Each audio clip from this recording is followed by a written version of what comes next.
राज्य के निजी अंग्रेजी माध्यम स्कूलों में अब बांग्ला की पढ़ाई होगी अनिवार्य। नमस्कार, मैं प्रतिभा, आप देख रहे हैं खबर समय।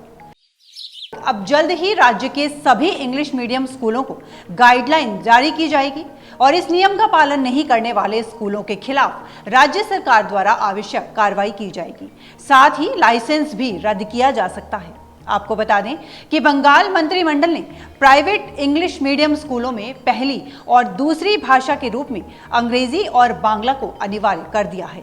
एक वरिष्ठ अधिकारी ने बताया कि मुख्यमंत्री ममता बनर्जी की अध्यक्षता में हुई मंत्रिमंडल की बैठक में निजी स्कूलों के खिलाफ शिकायतों की जांच के लिए एक शिक्षा आयोग के गठन को भी मंजूरी दी गई है।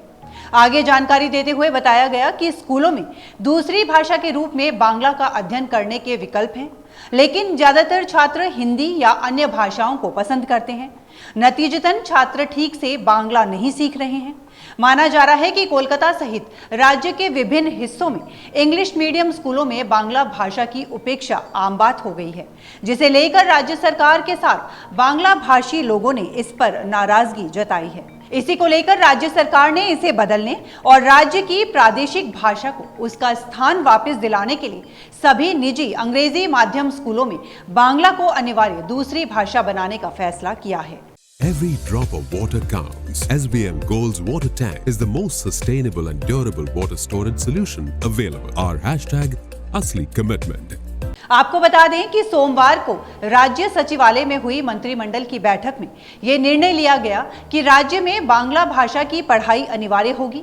मुख्यमंत्री ममता बनर्जी की अध्यक्षता में हुई बैठक में यह स्पष्ट कर दिया गया कि राज्य भर के सभी सरकारी और सरकारी सहायता प्राप्त स्कूलों में पहली भाषा के रूप में बांग्ला मान्य होगी, जबकि दूसरी भाषा के तौर पर अंग्रेजी को मान्यता दी जाएगी। तीसरी भाषा के तौर पर संबंधित स्कूल हिंदी, संथाली, नेपाली, उर्दू या किसी भी अन्य स्थानीय भाषा को लागू कर सकते हैं।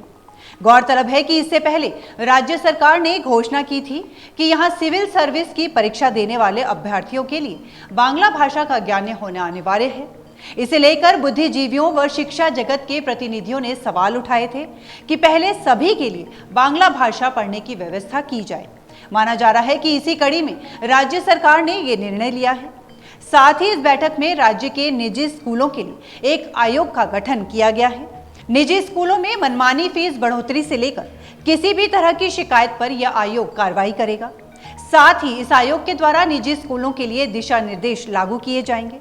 गौरतलब है कि समय समय पर निजी स्कूल फीस में बढ़ोतरी करते रहते हैं, जिसके विरोध में अभिभावकों ने कई बार विरोध प्रदर्शन किया है। साथ ही देखा गया कि महामारी के दौरान निजी स्कूलों द्वारा ट्यूशन फीस में अत्यधिक वृद्धि करने के बारे में कई बार शिकायतें मिली।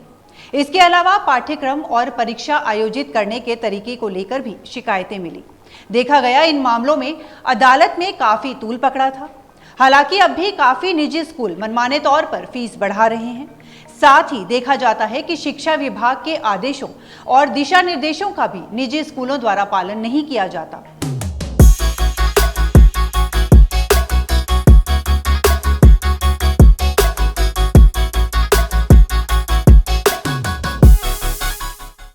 इन्हीं सब कारणों से राज्य सरकार ने निजी स्कूलों को नियंत्रण में रखने के लिए नई शिक्षा आयोग के गठन का फैसला किया है। सूत्रों के अनुसार केवल निजी स्कूलों में फीस ही नहीं, बल्कि शिक्षक व शिक्षा कर्मियों का वेतन भी शिक्षा कमीशन तय कर सकता है और इसके लिए एक गाइडलाइन जारी की जा सकती है।